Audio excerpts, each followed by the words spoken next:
বাংলাদেশের রাজনৈতিক অঙ্গনে যখন এক অভূতপূর্ব পালাবদলের হাওয়া বইছে, ঠিক তখনই দেশের অন্যতম বৃহৎ এবং বিতর্কিত রাজনৈতিক দল বাংলাদেশ জামায়াতে ইসলামীর অভ্যন্তরীণ নেতৃত্বে ঘটল এক তাৎপর্যপূর্ণ ঘটনা।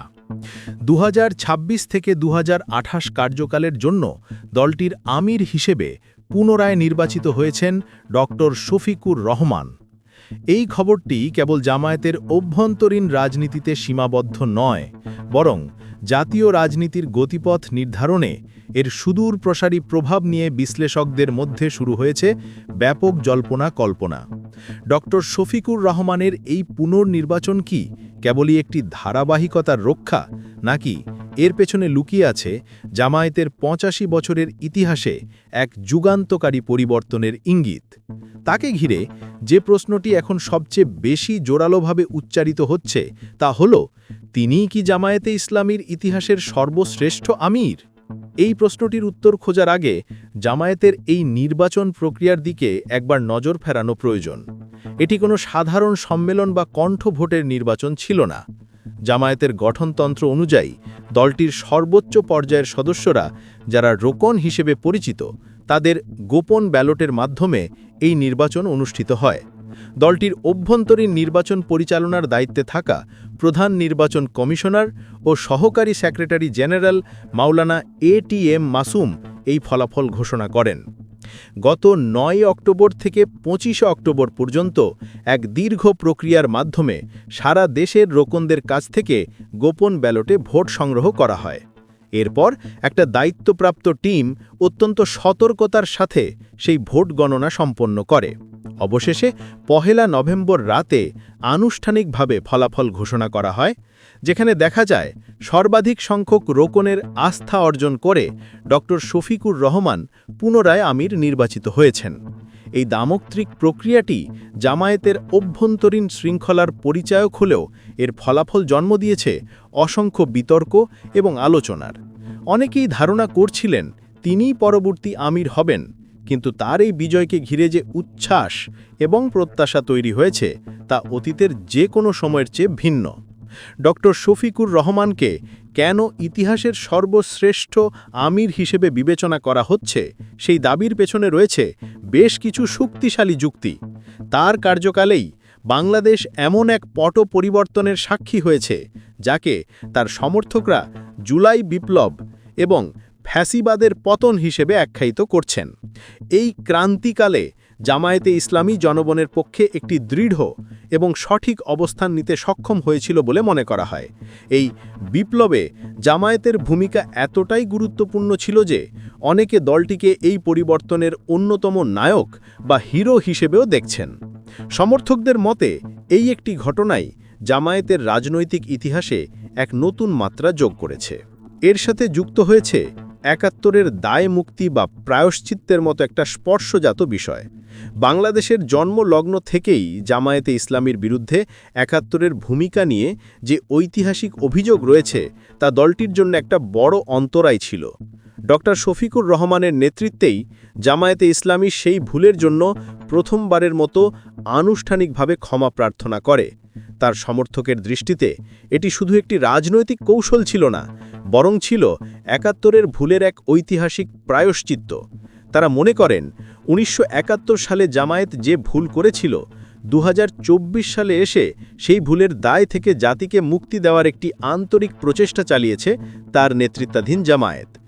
এই একটি পদক্ষেপেই ডক্টর শফিকুর রহমান জামায়াতকে নতুন প্রজন্মের কাছে গ্রহণযোগ্য করে তোলার পথে এক বিশাল লাফ দিয়েছেন বলে মনে করা হয়। তার শ্রেষ্ঠত্বের দাবির সপক্ষে আরও একটি বড় যুক্তি হল, তার সময়েই জামায়াতের আদর্শে বিশ্বাসী ভ্রাতৃপ্রতিম সংগঠন বাংলাদেশ ইসলামী ছাত্র শিবির দেশের শিক্ষাঙ্গনগুলোতে একছত্র আধিপত্য স্থাপন করেছে। ঢাকা বিশ্ববিদ্যালয়ে কেন্দ্রীয় ছাত্র সংসদ নির্বাচনে শিবিরের নিরঙ্কুশ বিজয় ছিল এক অভাবনীয় ঘটনা।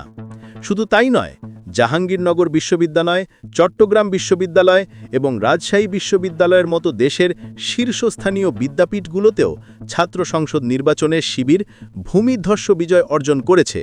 শিবিরের এই অপ্রতিদ্বন্দ্বী উত্থানকে ডক্টর শফিকুর রহমানের নেতৃত্বের পরোক্ষ ফসল হিসেবে দেখা হয়।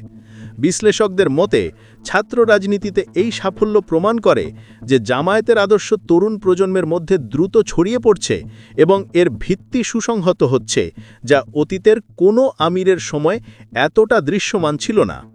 এই সমস্ত অর্জনের সম্মিলিত ফলাফল হিসেবেই বলা হচ্ছে যে জামায়াতে ইসলামী তার ৮৫ বছরের সুদীর্ঘ ইতিহাসে ডক্টর শফিকুর রহমানের নেতৃত্বেই জনপ্রিয়তার শীর্ষে অবস্থান করছে। ভারতবর্ষের অবিভক্ত জামায়াতে ইসলামী থেকে শুরু করে পাকিস্তান এবং বাংলাদেশের জামায়াতের ইতিহাসে অনেক প্রভাবশালী এবং হেভিওয়েট আমির এসেছেন এবং গিয়েছেন। মাওলানা মওদুদী, গোলাম আজম, মতিউর রহমান নিজামীর মতো ব্যক্তিত্বরা জামায়াতকে আদর্শিক ও সাংগঠনিকভাবে শক্তিশালী করলেও গণতান্ত্রিক নির্বাচনে ভোটের রাজনীতিতে জামায়াতকে এতটা ক্ষমতার কাছাকাছি নিয়ে আসতে পারেননি কেউই। পাকিস্তান বা ইন্ডিয়াতেও জামায়াতে ইসলামী কখনো মূলধারার রাজনীতিতে এতটা প্রভাব ফেলতে পারেনি যতটা ডক্টর শফিকুর রহমানের সময় বাংলাদেশে সম্ভব হয়েছে বলে দাবি করা হয়। তার সময় প্রথমবারের মতো একটি ধারণা তৈরি হয়েছে যে একটি সুষ্ঠু এবং নিরপেক্ষ নির্বাচন অনুষ্ঠিত হলে জামায়াতে ইসলামী কেবল সরকার গঠনের নির্ণায়ক ভূমিকা রাখবে না, বরং ক্ষমতায়ও যেতে পারে। সবচেয়ে গুরুত্বপূর্ণ বিষয় হল ডক্টর শফিকুর রহমানকে ঘিরেই প্রথমবারের মতো জনমনে এমন একটি পারসেপশন তৈরি হয়েছে যে তিনি বাংলাদেশের প্রধানমন্ত্রী হতে পারেন। অতীতে জামায়াতের কোনো আমিরকে নিয়ে এমন সম্ভাবনা বা জনধারণা তৈরি হয়নি। এই ধারণাটি তাকে অন্য সকল আমিরের চেয়ে আলাদা করে তুলেছে এবং তার শ্রেষ্ঠত্বের দাবিকে আরও জোরালো করেছে। এই দৃষ্টিকোণ থেকে বিচার করলে ৮৫ বছরের ইতিহাসে ডক্টর শফিকুর রহমানই যে শ্রেষ্ঠ আমির তাতে কোনো সন্দেহ থাকে না। কিন্তু এখানেই গল্পের শেষ নয়। শ্রেষ্ঠত্বের এই ধারণাটি কি এতটাই সরল? এখানেই প্রবেশ করে এক গভীরতর বিশ্লেষণ। শ্রেষ্ঠত্বের এই বিতর্ককে সঠিকভাবে বুঝতে হলে ইসলামের ইতিহাসের দিকে তাকাতে হবে, বিশেষ করে খোলাফায়ে রাশিদিনের ৪ খলিফার দিকে। জুমার খুতবায় ইমামরা প্রায়শই ৪ খলিফার ভিন্ন ভিন্ন বৈশিষ্ট্যের কথা তুলে ধরেন। যেমন বলা হয়, উম্মতের মধ্যে সবচেয়ে দয়ালু ছিলেন আবু বকর রাদিয়াল্লাহু তাআলা আনহু। আল্লাহর বিধান বাস্তবায়নে সবচেয়ে কঠোর ছিলেন ওমর রাদিয়াল্লাহু তাআলা আনহু।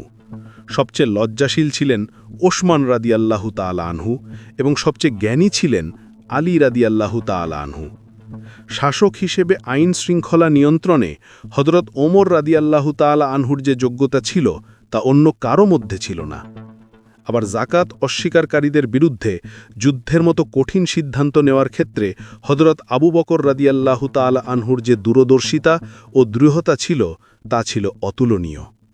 হযরত উসমান রাদিয়াল্লাহু তাআলা আনহুর সময়ে ইসলামী সাম্রাজ্যের যে বিশাল সম্প্রসারণ ঘটেছিল, কিংবা হযরত আলী রাদিয়াল্লাহু তাআলা আনহুর প্রজ্ঞা ও জ্ঞান, এগুলো প্রত্যেককেই নিজ নিজ ক্ষেত্রে অনন্য শ্রেষ্ঠত্ব দান করেছে। তারা প্রত্যেকেই শ্রেষ্ঠ, কিন্তু তাদের শ্রেষ্ঠত্বের ক্ষেত্র ছিল ভিন্ন। এই মানদণ্ড যদি জামাতে ইসলামীর আমিরদের মূল্যায়নের ক্ষেত্রে প্রয়োগ করা হয়, তবে চিত্রটি সম্পূর্ণ পাল্টে যায়। তখন আর একজনকে শ্রেষ্ঠ ঘোষণা করে বাকিদের খাটো করার সুযোগ থাকে না। মাওলানা মওদুদী থেকে শুরু করে ডাক্তার শফিকুর রহমান পর্যন্ত প্রত্যেক আমিরেরই নিজস্ব কিছু শক্তিশালী দিক ছিল, যা অন্যদের মধ্যে ছিল না। আবার প্রত্যেকেরই কিছু দুর্বলতাও ছিল। মাওলানা সৈয়দ আবু আলা মওদুদী ছিলেন জামাতের আদর্শিক ভিত্তি। তার জ্ঞান, প্রজ্ঞা এবং লেখনির যে গভীরতা, তার ধারে কাছেও পরবর্তী কোনো আমির পৌঁছতে পারেননি। অধ্যাপক গোলাম আজম ছিলেন একজন দূরদর্শী সংগঠক, যিনি প্রতিকূলতার মধ্যেও জামাতকে একটি সুসংগঠিত রাজনৈতিক শক্তিতে পরিণত করেছিলেন। মাওলানা আব্দুর রহিম বা আব্বাস আলী খানের মতো আলেমরা তাদের ইলম ও প্রজ্ঞার জন্য ছিলেন কিংবদন্তিতুল্য। বিশেষ করে আলেম হিসেবে মাওলানা আব্দুর রহিমের যে অবস্থান, তা ছিল অদ্বিতীয়। আবার মাওলানা মতিউর রহমান নিজামীর সময়ে জামাত রাজনৈতিকভাবে সবচেয়ে বেশি ক্ষমতার অংশীদার হয়েছিল, কিন্তু তাকে এবং তার সহকর্মীদের এক চরম পরিণতি বরণ করতে হয়েছিল। এরপর আসেন মকবুল আহমদ। তার সময়কাল ছিল জামাতের জন্য সবচেয়ে দুঃসময়। শীর্ষ নেতাদের অনুপস্থিতিতে যখন দলটির অস্তিত্বই বিলীন হওয়ার পথে, যখন জামাতের নাম পরিবর্তন করে বা দলকে বিলুপ্ত করে দেওয়ার মতো গুঞ্জন শোনা যাচ্ছিল, সেই কঠিন সময়ে তিনি অত্যন্ত বিচক্ষণতার সাথে দলকে আংলে রেখেছিলেন। অনেকেই মনে করেন মকবুল আহমদের সেই নীরব কিন্তু দৃঢ় ভূমিকার সঠিক মূল্যায়ন এখনও করা হয়নি। তিনিও তার সময়ের প্রেক্ষাপটে জামাতের অন্যতম শ্রেষ্ঠ আমির ছিলেন। এই পরিপ্রেক্ষিতে ডাক্তার শফিকুর রহমানকে মূল্যায়ন করলে দেখা যায় তিনি গণতান্ত্রিক রাজনীতি এবং ভোটের ময়দানে জামাতকে এক নতুন উচ্চতায় নিয়ে গেছেন। তিনি জামাতকে যুগোপযোগী করে তুলেছেন, তরুণ প্রজন্মের কাছে দলের আবেদন তৈরি করেছেন এবং রাজনৈতিকভাবে দলকে প্রাসঙ্গিক রেখেছেন। তার হাত ধরেই জামাত এক নতুন ইতিহাস সৃষ্টি করেছে, যা অনস্বীকার্য। তবে এর পাশাপাশি সমালোচকরা এটাও বলেন যে তার সময় দলে রুহানিয়ত বা আধ্যাত্মিকতার চর্চা কমে গিয়েছে। সাংগঠনিক শৃঙ্খলার চেয়ে রাজনৈতিক সাফল্যকে বেশি গুরুত্ব দেওয়া হচ্ছে বলেও অভিযোগ রয়েছে। সুতরাং সাফল্য এবং দুর্বলতা মিলিয়েই তার নেতৃত্ব। শেষ পর্যন্ত জামাতের আমিরের পদটি কেবল একটি রাজনৈতিক বা প্রশাসনিক পদ নয়, এটি একটি আবেগঘন এবং মহাসম্মানের জায়গা। কর্মীদের কাছে আমির হলেন সংগঠনের প্রতীক। তার কোনো ব্যক্তিগত জীবন থাকে না, সংগঠনই তার জীবন এবং তার জীবনই সংগঠন। এই কঠিন দায়িত্ব কাঁধে নিয়ে ডাক্তার শফিকুর রহমান জামাতকে একটি নতুন পথে চালিত করছেন। তার পুনর্নির্বাচন এই ইঙ্গিতই দেয় যে জামাতের রোকনরা তার দেখানো পথেই আস্থা রেখেছেন। তারা বিশ্বাস করেন তার নেতৃত্বেই দলটি ক্ষমতার দ্বারপ্রান্তে পৌঁছাতে পারবে। সম্ভবত এটাই হতে যাচ্ছে। তবে ইতিহাস তাকে কিভাবে মনে রাখবে, একজন সফল রাজনৈতিক নেতা হিসেবে নাকি আদর্শিক বিচ্যুতিতে পড়া একজন আমির হিসেবে, তা সময় বলে দেবে। আপাতত ডাক্তার শফিকুর রহমানের কাঁধে এখন ৮৫ বছরের উত্তরাধিকার এবং লক্ষ লক্ষ কর্মীর আকাশ ছোঁয়া প্রত্যাশার ভার। তার প্রতিটি পদক্ষেপ এখন কেবল জামাতের নয়, বাংলাদেশের ভবিষ্যৎ রাজনীতির জন্য অত্যন্ত গুরুত্বপূর্ণ হয়ে উঠেছে। শ্রেষ্ঠত্বের বিতর্ক চলমান থাকবে, কিন্তু তার নেতৃত্ব যে জামাতের ইতিহাসে এক নতুন অধ্যায়ের সূচনা করেছে তা নিয়ে কোনো সংশয় নেই। শ্রেষ্ঠত্বের বিতর্ক চলমান থাকবে, কিন্তু তার নেতৃত্ব যে জামাতের ইতিহাসে এক নতুন অধ্যায়ের সূচনা করেছে তা নিয়ে কোনো সংশয় নেই।